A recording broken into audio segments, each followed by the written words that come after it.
செம்மரம் வெட்ட வந்தவர்கள் என்ற குற்றச்சாட்டில் தமிழகத்தை சேர்ந்த 2000க்கும் மேற்பட்டவர்கள் ஆந்திர சிறைகளில் ஆண்டு கணக்காக அடைத்து வைக்கப்பட்டிருப்பது வெளிச்சத்துக்கு வந்துள்ளது.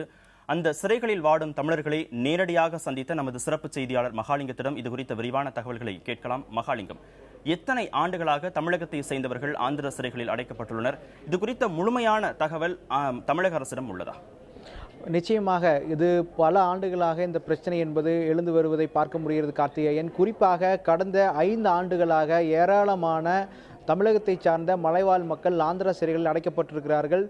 தன்னார்வ தொண்டு நிறுவனம் நடத்திய ஆய்வில் கிட்டத்தட்ட 2000க்கும் மேற்பட்ட மலைவாழ் மக்கள் தமிழகத்தை சார்ந்த குறிப்பாக திருவண்ணாமலை, வேலூர், தர்மபுரி, சேலம் உள்ளிட்ட மாவட்டங்களை சார்ந்த மலைவாழ் மக்கள் அந்த சிறைகள் ஆந்திரா சிறைகளில் அடைக்கப்பட்டிருப்பது தெரிய வந்திருக்கிறது. குறிப்பாக இவர்கள் செம்மரம் கட்டை வெட்ட வந்தவர்கள் என்ற ஒரு குற்றச்சாட்டின் பேரில் அவர்கள் அடைக்கப்பட்டிருக்கிறார்கள். அது மட்டுமல்லாது கடந்த 2013ஆம் ஆண்டு டிசம்பர் மாதம் 15ஆம் தேதி செம்மரம் வெட்ட வந்த கும்பலுக்கும் ஆந்திர வனத்துறை அதிகாரிகளுக்கும் இடையிலே ஒரு மோதல் நடந்தது. அந்த மோதல் வழக்கில் 2 வனத்துறை அதிகாரிகள் உயிரிழந்தார்கள். அந்த பிரச்சனையை பார்த்தோமானால் அந்த வழக்கில் கிட்டத்தட்ட 450 பேர் குற்றவாளிகளாக சேர்க்கப்பட்டிருக்கிறார்கள். அதில் பெரும்பான்மையானவர்கள் தமிழகத்தை சார்ந்தவர்கள். தமிழகத்தை சேர்ந்தவர்களிலே கிட்டத்தட்ட 95% பேர் குற்றவாளிகள் அல்ல. அவர்களுக்கும் இந்த சம்பவத்துக்கும் எந்த தொடர்பும் இல்லை என்பது உறுதி செய்யப்பட்டிருக்கிறது. இருந்த போதிலும் அவர்களெல்லாம் தொடர்ந்து சிறையில் வைக்கப்பட்டிருக்கிறார்கள். அவர்களுக்கு ஜாமீன் என்பது மறுக்கப்பட்டிருக்கிறது.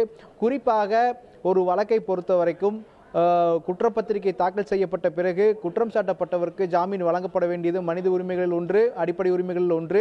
ஆனால் இந்த வழக்கை பொறுத்த வரைக்கும் தொடர்ந்து கிட்டத்தட்ட வழக்கை முடியும் நிலையில் வந்திருக்கிறது. இருந்த போதிலும் அவர்கள் தொடர்ந்து சிறையில் அடைக்கப்பட்டிருக்கிறார்கள் எந்தவித காரணமுமின்றி. அது மட்டுமல்லாது அவளது குடும்பத்தினரும் தொடர்ந்து பாதிக்கப்பட்டிருக்கிறார்கள். இது 2 மாநிலங்களுக்கு இடையேயான பிரச்சனையாகவே தொடர்ந்து பார்க்கப்பட்டு வருகிறது. கிட்டத்தட்ட 20 தமிழர்கள் என்கவுண்டர் செய்யப்பட்ட சூழ்நிலையிலும் கூட தொடர்ந்து தமிழர்கள் இங்கிருந்து செல்வதாகவே ஆந்திர அரசாங்கம் சொல்லுகிறது.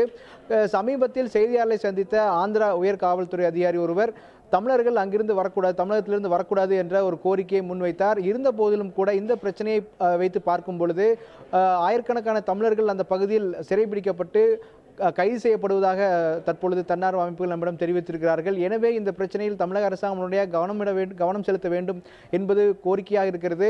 நான் நேரடியாக அந்த கைதிகளை சந்தித்தேன். அவர்கள் சொன்ன தகவல் மிகவும் அதிர்ச்சியாக இருந்தது. ஏனென்றால் வழக்கறிஞர்கள் இவரை ஜாமீனில் எடுப்பதற்காக 50,000 60,000 தொகை பெற்றுக்கொண்டு ஆனால் நேரில் கூட வந்து பார்க்கவில்லை யாருமே என்ற ஒரு குற்றச்சாட்டை சொன்னார்கள். அநேகமாக வெளியால் ஒருவர் அவரை சந்திப்பதென்றால் அது நான் தான் முதலாளாக இருக்கும் என்று அவர்கள் சொன்னார்கள். எனவே இதுவரைக்கும் அவர்களை யாருமே நேரில் சென்று பார்த்ததில்லை குடும்பத்தாரை தவிர. வழக்கறிஞர்களும் கூட பணத்தை பெற்றுக்கொண்டு ஏமாற்றி விட்டதாகவும் அவர்கள் வேதனை தெரிவித்தார்கள். ஒரு கடுமையான மன உளைச்சலில் இருக்கிறார்கள். ஏனென்றால் ஒரு பக்கம் அவர்களது குடும்ப பின்னணி, அவருடைய சமூக பின்னணி என்பது ஒரு மிகவும் மலைவாழ் மக்கள், அவர்களுடைய அடிப்படை தேவை இல்லாமல் சிரமப்பட்டு வரும் மலைவாழ் மக்கள், அவர்கள் இது போன்ற ஒரு ஏமாற்றத்துக்கு உள்ளாக்கப்படுகிறார்கள். எனவே இது உடனடியாக கவனிக்கப்பட வேண்டும் என்று பலர் தரப்பிலும் சொல்லப்பட்டிருக்கிறது. இந்த பிரச்சனை உடனடியாக கவனிக்கப்பட்டு அவர்களுக்கு சட்ட உதவி வழங்குவதற்கான ஏற்பாடுகளையும் மாநில அரசு செய்ய வேண்டும் என்பது பெரும்பாலான சமூக ஆர்வலருடைய கோரிக்கையாக இருக்கிறது. கார்த்திகேயன், மகாலிங்கம், செம்மர கடத்தல் அப்படிங்கிறது திருட்டு வழக்கில் வரும். ஆனா இந்திய தண்டனை சட்டம் 307 பிரிவின் கீழ் கொலை முயற்சி வழக்கும் சேர்த்தே பதிவு செய்யப்படுகிறது. அப்படி பதிவு செய்யப்பட்டா உடனடியாக ஜாமீன் கிடைக்காது. அதனாலதான் இந்த யோசனை செயல்படுத்தப்பட்டு வருகிறது. அதனாலதான் அங்க இருக்கக்கூடிய தமிழர்களுக்கு உடனடியாக ஜாமீன் கிடைக்கலன்னு சொல்லப்படுகிறது. இதுல ஏதாவது உண்மை இருக்கா? கடந்த 2013ஆம் ஆண்டு டிசம்பர் மாதம் வனத்துறை அதிகாரிகளுக்கும் செம்மரம் வெட்ட வந்தவர்கள் என்று சொல்லப்பட்டவர்கள் நடைபெற்ற மோதலிலே 2 வனத்துறை அதிகாரிகள் உயிரிழந்தார்கள். அப்பொழுது வழக்கு ஒன்று பதியப்பட்டது. அந்த வழக்கு கொலை வழக்கு பதியப்பட்டது. ஆனால் அந்த கொலை வழக்கில் 450 பேர் மீது வழக்கு பதியப்பட்டது. இப்போது இந்த வழக்கை எடுத்துக்கொண்டாலும் கூட உதாரணமாக எப்படி 450 பேர் சேர்ந்து இருவரை கொண்டிருப்பார்கள் என்ற ஒரு கேள்வி எழுந்திருக்கிறது. நீதிமன்றத்திலும் இந்த கேள்வி எழுப்பப்பட்டது.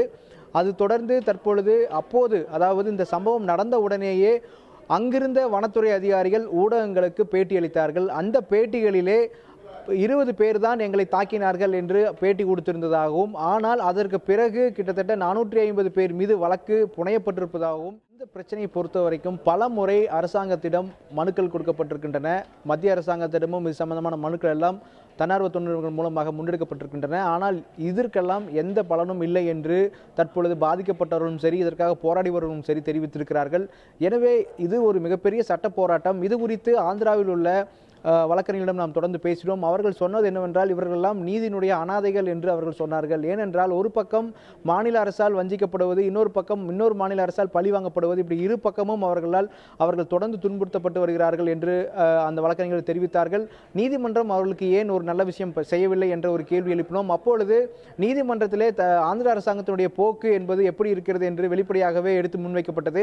அதில் இவர்களை விடுதலை செய்தால் இவர்கள் தமிழகத்துக்கு சென்று விடுவார்கள், அதற்கு பிறகு இவர்களை கைது செய்வதோ அல்லது சட்ட நடவடிக்கை உட்படுத்தப்படுவதோ இயலாத காரியம் ஆகிவிடும் என்ற ஒரு கோரிக்கையை சொல்லியிருக்கிறார்கள் நீதிமன்றத்தின் முன்பு. இதனால் அவர்களுக்கு நீதிமன்றம் ஜாமீன் வழங்கவில்லை என்ற ஒரு தகவலை நம்மிடம் பகிர்ந்து கொண்டார்கள். இதுவும் மனித உரிமைக்கு எதிரானது என்று வழக்கறிஞர்கள் நம்மிடம் சொன்னார்கள். ஏனென்றால் ஒரு வழக்கில் குற்றப்பத்திரிகை தாக்கல் செய்யப்பட்ட பிறகு குற்றம் சாட்டப்பட்டவர்களுக்கு ஜாமீன் கொடுக்கப்பட வேண்டும் என்பது முக்கியமான ஒரு அடிப்படை உரிமைகள் ஒன்று. அது ஏன் மறுக்கப்படுகிறது என்ற ஒரு கேள்வியும் எழுந்திருக்கிறது. எனவே இந்த விவகாரத்தில் அவர்களுடைய வாழ்வாதார பிரச்சனை ஏற்கனவே இருக்கிறது. வாழ்வாதார பிரச்சனையை தீர்ப்பதற்காக தான் அவர்கள் வெளி மாநிலங்களுக்கு வேலைக்காக செல்கிறார்கள். வெளி மாநிலங்களே வேலைக்காக செல்லும் பொழுது செம்மரக்கட்டை வெட்ட வந்தவர்கள் என்ற குற்றச்சாட்டில் அவர்கள் எந்தவித விசாரணையும் இல்லாமல், எந்தவித முகாந்திரமும் இல்லாமல், அவர்களுக்கு எதிராக எந்தவித சாட்சியமும் இல்லாமல் அவர்கள் எல்லாம் கைது செய்யப்பட்டு சிறையில் அடைக்கப்பட்டிருக்கிறார்கள். அவர்களுக்கு சட்ட உதவி செய்ய வருகிறோம் என்று ஆந்திராவை சார்ந்த வழக்கறிஞர் பலர் முன்வருகிறார்கள். ஆனால் அவர்களும் பணத்தை பெற்றுக்கொண்டு ஏமாற்றி விடுவதாக அவர்கள் வேதனை தெரிவித்திருக்கிறார்கள். இங்க வந்து அவங்க தமிழர்களை அரசு செய்யும் போது ஆந்திர போலீசார் கடைபிடிக்க வேண்டிய நடைமுறைகளை அவங்க பின்பற்றாங்களா? நான் கேள்வி கேட்டேன். கைது செய்வதற்கு முன்பாக அவரிடம் தெளிவாக எந்தெந்த காரணங்களுக்கு அவர்கள் கைது செய்யப்படுகிறார் என்பதை தெரிவிக்கப்பட வேண்டும். ஒரு நபர் தனியாக அவரை கைது செய்யும் பொழுது அவர் குடும்பத்தினருக்கு உடனடியாக தகவல் தெரிவிக்கப்பட வேண்டும். கைது செய்த பிறகு குடும்பத்தினரை பார்ப்பதற்கான அனுமதி என்பது கொடுக்கப்பட வேண்டும். அதற்கு பிறகு வழக்கறிஞரை சந்திப்பதற்கான அனுமதி என்பதும் கொடுக்கப்பட வேண்டும். இதெல்லாம் தெளிவாக சொல்லப்பட்டிருக்கிறது சட்டப்பிரிவுகளிலே. ஆனால் இதெல்லாம் முறையாக பின்பற்றப்படுகிறதா என்றால் பாதிக்கப்பட்டவர்கள் சொல்வது இல்லை என்றுதான் நம்மிடம் தெரிவித்திருக்கிறார்கள். ஏனென்றால் இவரெல்லாம் கைது செய்யப்பட்டு பல மாதங்களுக்கு பிறகுதான் தகவல் எல்லாம் அவருக்கு தெரிகிறது என்றும் சொல்லப்பட்டிருக்கிறது. தன்னார்வ தொண்டர்கள் மூலமாக தகவல் திரட்டப்பட்டு பிறகு மலைவாழ் மக்களுக்கு தகவல் தெரிவிக்கப்பட்டு அதற்கு பிறகுதான் தங்களுடைய குடும்பத்தினருக்கு தகவல் போவதாகவும் சொல்லப்பட்டிருக்கிறது.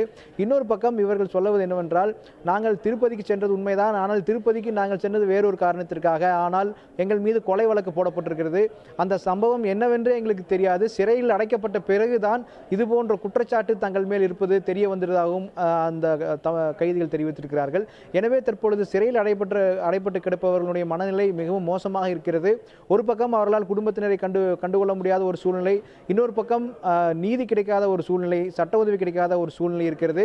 அதே போல ஏமாற்றம், ஆந்திராவில் உள்ள வழக்கறிஞர்கள் இவர்களை தொடர்ந்து பணம் பறிக்கும் மரங்களாகவே பார்க்கிறார்கள். பணத்தை பறித்துக் கொண்டு ஏமாற்றி விடுகிறார்கள் என்ற ஒரு குற்றச்சாட்டு இருக்கிறது. அதுவும் ஒரு பிரச்சனையாக இருக்கிறது.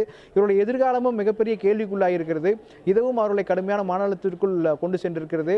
யாரும் சென்று அவர்களை பார்ப்பதில்லை என்ற ஒரு வேதனையில் அவர்கள் வாழ்ந்து வருகிறார்கள். அவர்களான பிரச்சனையை யாரும் இதுவரைக்கும் அணுகவில்லை என்ற ஒரு வேதனையும் அவர்களும் இருப்பதை பார்க்க முடிகிறது. எனவே அரசியல் கட்சியினர் தெரிவித்தபடி, மனித உரிமை ஆர்வலர்கள் தெரிவித்தபடி உடனடியாக இவர்களுக்கு என்ன தேவையோ அவர்களை உடனடியாக செய்ய வேண்டிய ஒரு கட்டாயம் நமது சமுதாயத்திற்கும் அரசுக்கும் இருக்கிறது என்பதை நாம் பார்க்க முடிகிறது. கார்த்திகேயன், செம்மரம் வெட்ட வந்தவர்கள் என்ற குற்றச்சாட்டில் தமிழகத்தை சேர்ந்த 2000க்கும் அதிகமானவர்கள் ஆந்திர சிறைகளில் அடைக்கப்பட்டிருக்கிறார்கள். அவர்களின் நிலை குறித்து விரிவான தகவல்களை பதிவு செய்தீர்கள். நன்றி மகாலிங்கம்.